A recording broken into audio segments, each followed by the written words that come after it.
You are listening to the Pacers Report with Mike Rich, John Robertson, and Will Retherford, only on the Central Indiana Sports Report.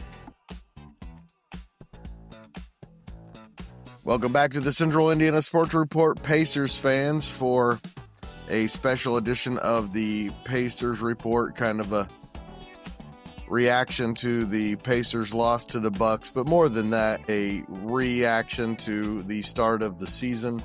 Record-wise hasn't gone well. I think if you're watching this team, though, it's really hard not to like them, hard not to be proud of them. They've been in every single game except for the Memphis game, which got away with a bunch of injuries, another one tonight. And, yeah, congratulations, Giannis. You beat Ray J. Dennis and Tommy Bradley. Congratulations. All in all, it was a fun game to watch. It's like you said, they've been in it. They've been in the games. They're really playing hard. They've adjusted to focus on the strengths that they have. They're very limited that they have. Seeing Quentin Jackson go down, another hamstring injury, is just extremely disappointing. You're just hoping for some of these starters to come back and gel with whatever's going to be left. But Isaiah Jackson, just fantastic tonight. I thought he just played lights out. Comparing him to Myles Turner, I'd take him any day after that game.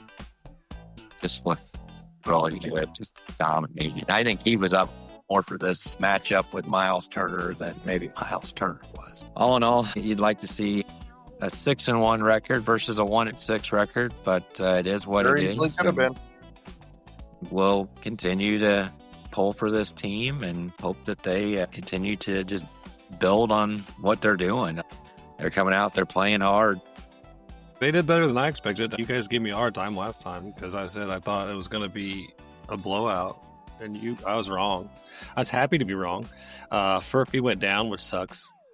You got to wonder when the injuries are going to stop. That's the biggest thing. I was super happy to see him in it. Honestly, I was happy to see him playing as well as they did, but until these injuries stop happening every single game, it's you never know who we're going to have on the floor. It's ridiculous. It's hard to get hype and be all about it when you never know what 5 guys are going to be available to play, right? You get one guy back and then he's out again.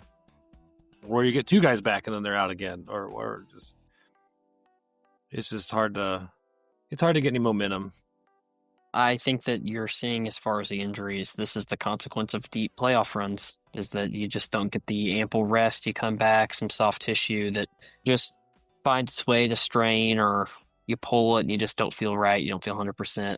Especially, too, I mean, Hard played for Team Canada in the Olympics, and then Tyrese, obviously kind of a non-factor at this point with the Achilles injury, but I'm proud of Myles Turner. It's awesome for him to come home and play the exact same way that he did in the NBA Finals, which is why the Pacers don't have a banner hanging up right now that says NBA champion 2024-2025. It's great. It's really hard to win when you've legitimately got the last year's G League roster playing meaningful NBA minutes right now. Until they get healthy, I think you're going to continue to see this team really struggle to pull wins out. I want to reiterate this real fast, Will. Quentin Jackson, 20 minutes. Jeremiah Robinson Earl, 7 minutes. Tommy Bradley, 7 minutes. Mac McClung, 2 minutes. Ray J. Dennis, 8 minutes. Talon Peter, 11 minutes. Johnny Furphy, 13 minutes.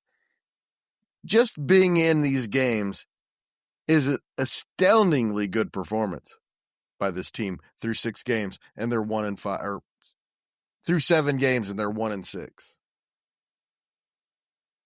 I think any team that plays them doesn't know who they're playing, so there's no tape on the players they're playing, so they never heard of them. Know what to expect. Jump out on them for a little bit. What really frustrated me about this game was just the free throw shooting. They just missed some key free throws at key moments that they could have. And it was everybody. Siakam was missing them. Neesmith was missing them. Those free throws could have kept them in the game and potentially ahead at the end of the game.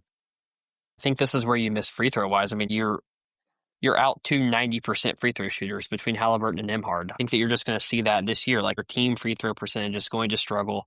Siakam is kind of hit or miss, I think, from the free throw line. You Matherin's a definitely good are. free throw shooter, Yeah, too. he's an excellent free throw shooter. Thank you for bringing that up. I think that you're just going to see this team struggle to do all of the things that winning teams do. There's a fine line between being 5-2 and 1-6, and you've seen it with this Pacers team. And when you have guys like Palen Peter, in all respect, he shouldn't be seeing the floor. He's just not there yet. Ben Shepherd shouldn't be seeing the floor, and he's having to play every minute.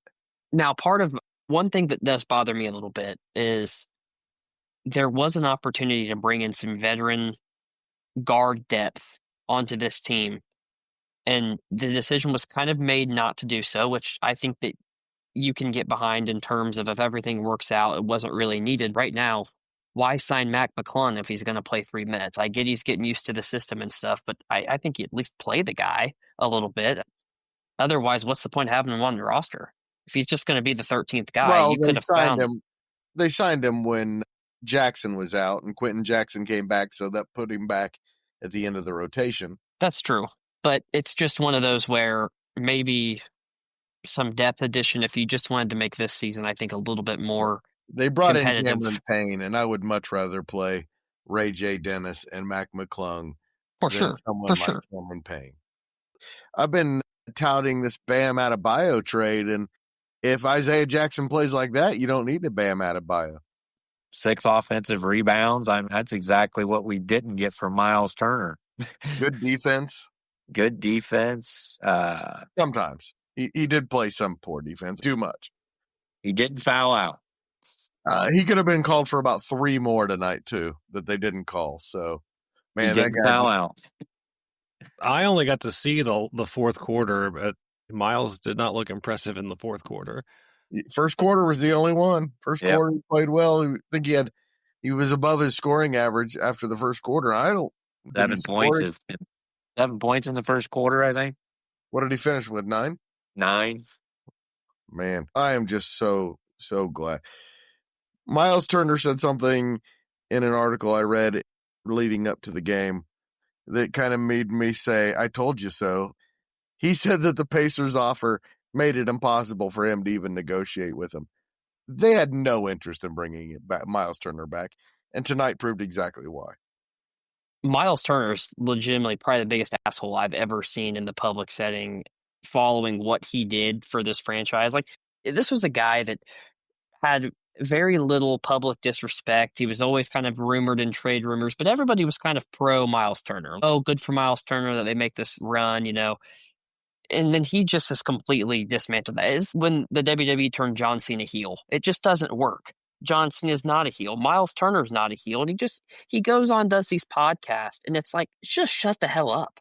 I think you're hitting it on the head, though. I think he wanted to try and play the heel, kind of like John Cena turned, but he just doesn't have it in him. And now that he's getting the feedback and hate from it, I saw some interviews today where he tried to turn it around. Well, don't turn it around now, Myles. No, he went on the whole press tour the entire summer talking about let's just shit on the Pacers. Let's just say all the reasons I want to go to Milwaukee, this, that, and the other. I love that Milwaukee signed him because it hamstrung their roster and their contract situation for a subpar player for the next 4 years. And I think it's incredible that they almost did the Pacers a favor. I think we should almost thank Myles Turner for his sacrifice to giving the Pacers a chance to make the finals once Tyrese Halliburton returns again, because he made the Bucks a lot worse. That team was no better this year in Game 7 of their season than they were last year in the Eastern Conference first round. So, and Greg, I hope you're joking about Bam. I get we want to prop up Isaiah Jackson. Go get Bam. If he played like that every night, you don't need to go out and get Bam Adebayo. I'm not saying he's going to play like that every night. That was a jest, I promise. I'm just curious as to what John and Mike kind of think in terms of if that move makes sense, kind of given the current state. Is that a move you make right now, a little early, or do you wait for the summer? I wait. He's available now. He's not going to be available this summer. Yeah. I They don't make can any move him big now. moves right now. I think this season's not going to be much of anything, right? We know this season's not going to be much of anything. Okay, so you have him for next year too. That's the point. Yeah, but like But you have a lot more trade bait and draft capital if this season doesn't go well. If you get to Ben Matherin without signing him for next year, you have no leverage. You have leverage now. You have no leverage if you get to the summer and he becomes a free agent. I'm just not convinced that he's the player we want. I'm not willing to say that he's. It would be better. Name one player in the league who would fit the Pacers better at the center position. I don't think there's a single one that's realistic. That's fair, but does he make us that much better? Yeah. That you're willing to invest right now, and then who knows what happens? Because then what happens if he gets injured, and then we can't even get that part together by the end? I would rather wait till we have more information about the season, about the next season. But hey, we already talked about this. I'd be a terrible GM. We already talked about I'd be a terrible GM because I wouldn't trade away people because I like them. You don't have to listen to what I say about this. Well, I'm also curious to see if they can kind of float the Matherin nugget to the Heat potentially. I don't know if Matherin fits with Tyler Hero as much. You're talking about two pretty ball dominant guys playing together. I think that They're would also trying to get rid of Hero's contract as well. I personally just think there's too much up in the air. I'm willing to gamble sometimes on probabilities, but I need more information with the way things are right now before I make a big move this season. I think I agree with that, especially considering the Pacers own their first round pick now. How bad their season goes determines where they're at. If the Pacers are potentially a top 5 lottery pick team, I think you probably draft the guy of the future, get him on a cheaper deal. Bam's going to be expensive, probably gives you the ability to re-up Nembhard and Nesmith when they're ready to do so. You got to re-up They believe they're Tyrese. championship contenders next year. They're not going to be interested at all in draft picks. That is all draft capital. If they got the first pick in the draft, it would be trade bait. They're not interested in a rookie joining this team that's ready to win a championship next year, assuming they're healthy, which apparently we can't assume at all. Well, that's irrelevant because even if we have the worst record in the NBA, we're not getting the first draft pick. We've never gotten the first draft pick. That's probably true. The NBA is not going to let the Pacers have the first draft pick. No matter what the draft pick is, it will be trade bait. I seriously doubt that they would draft someone to stash on the bench for now. I agree with that. I think they would use it. I think they would use it for trade bait, but because I do think they're going all in next season. I just think it's too. I think it's just too early to start making moves yet. We're talking about the beginning of the end of Pascal Siakam's career. Not that it's close to over, but he is just passing the peak of his career or at it. You can't be messing around with seasons and talking about 28. And, no, Pascal had blood all over his jersey tonight, man. That dude's sacrificing his body. He's not even going to be healthy next year. I think it was Giannis's blood. It was getting crazy out there. Pascal's game will translate with age. I'm not worried about him. Even a little past prime Siakam, he's not somebody that thrives off explosiveness. He's a shot creator. I think that he's the kind of guy that we even see 7-38. I think he's still going to be able to get to his spot. Take advantage of his prime. Depends on who the supporting cast is with him. If he's your third scorer, even past his prime, you bring in the center of your future. You have Tyrese. That's your 1-2 combo. You've got the combination of Nesmith and Nembhard. It would be horrible to waste his prime.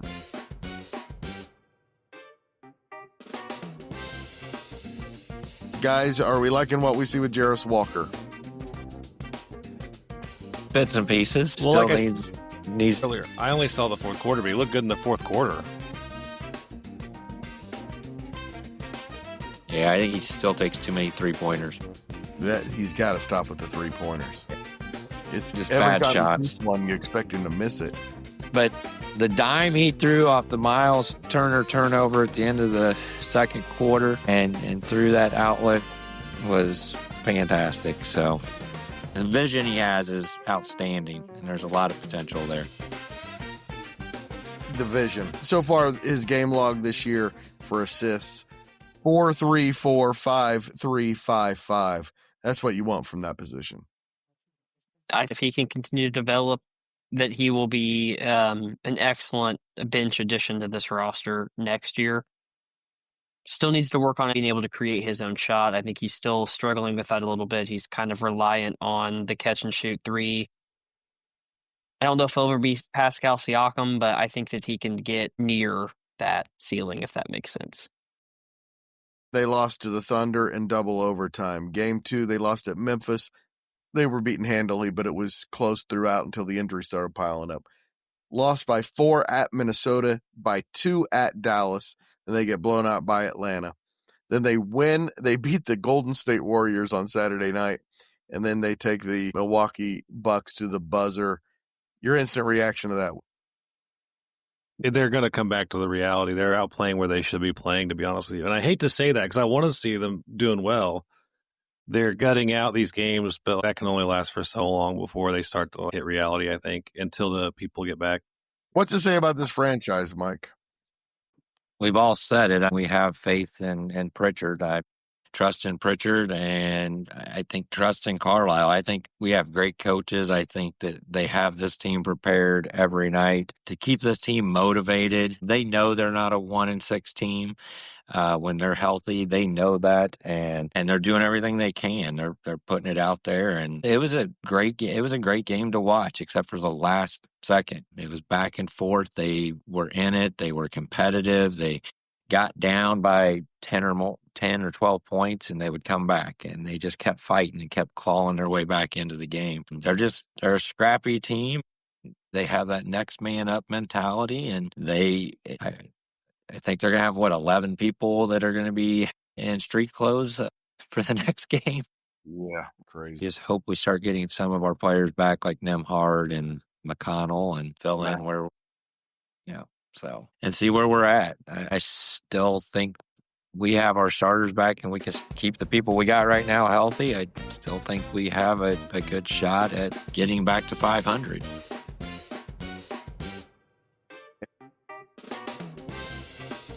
Wednesday night, the Pacers host the Nets, and they really, really need to win this one. And they go on the road, Denver, Golden State, Utah, and Phoenix before returning home November 15th against Toronto. Will, your final thoughts for this podcast on the Pacers' 1-7 start and a 117-115 loss tonight to Milwaukee? Myles Turner is an absolute terrorist who deserves whatever he has coming his way. He failed this city and this franchise for 10 years. He's the reason we lost the finals. I'm glad that he is going to ruin the Pacers' biggest rival. That does make me happy. And as far for the Pacers, they need players to get healthy to know what they have for next year. Until questions are answered, I think it's hard to go into next year with a solid plan. My final thought is we knew coming into this season it wasn't going to be good. I think we got our hopes up a little bit at preseason because it started to look like a squad. But rather than get super down and upset about these early wins and as losses or early losses, and as the losses start to stack up, I agree with Will, though. We don't really know what we have for next year, and we need to use it to get people ready for next year. But I don't want fans to start doing the typical Indianapolis thing and giving up and hating them when we knew the season was going to be not significant. Yeah, I agree with you both. I don't want to see the city give up on this team. I think the city needs to understand where this team is at right now. They need the support of the Pacer fans. If they sold out tonight, 17,000 strong. It was loud, it was exciting, and again, it's the effort that these guys are putting forth, the energy that this team has, the chemistry that they have. I still think that's there, even with the injured guys. You see McConnell, you see Halliburton, you see him on that bench, just, so excited for players like Peters and Quentin Jackson. They're excited for him to get those minutes and to do well. They were pumped about Isaiah Jackson tonight. It's not time to give up on this team. Indiana does traditionally kind of go that way a lot of times with their sports teams. We've been very blessed in the last few years with the Pacer team that's been really, really good. But I agree. I think we just need to stick behind them and, once these guys get back from injuries, figure out what it is that's causing all these injuries, for one. Will, you had a great point earlier with the long season last year, playing in the off season. That definitely does put a lot of wear and tear on your body. And Myles Turner and the Bucks might have won one battle tonight, but they have not won this war. And I think our future is much brighter than theirs over the next 5 years. Thanks, guys. Appreciate your time as always. It's been fun. I think it's going to be an interesting season. We'll be talking about it all the way through, win or lose. Yes, sirs. Thanks so much to Mike, John, and Will for joining me to talk some Pacers tonight. Been a frustrating start, but I love this team. Thank you so much for listening. Please do us a huge favor and share this podcast with a Pacers fan in your life. And help us spread the word that the Central Indiana Sports Report is here talking about Central Indiana sports every single day.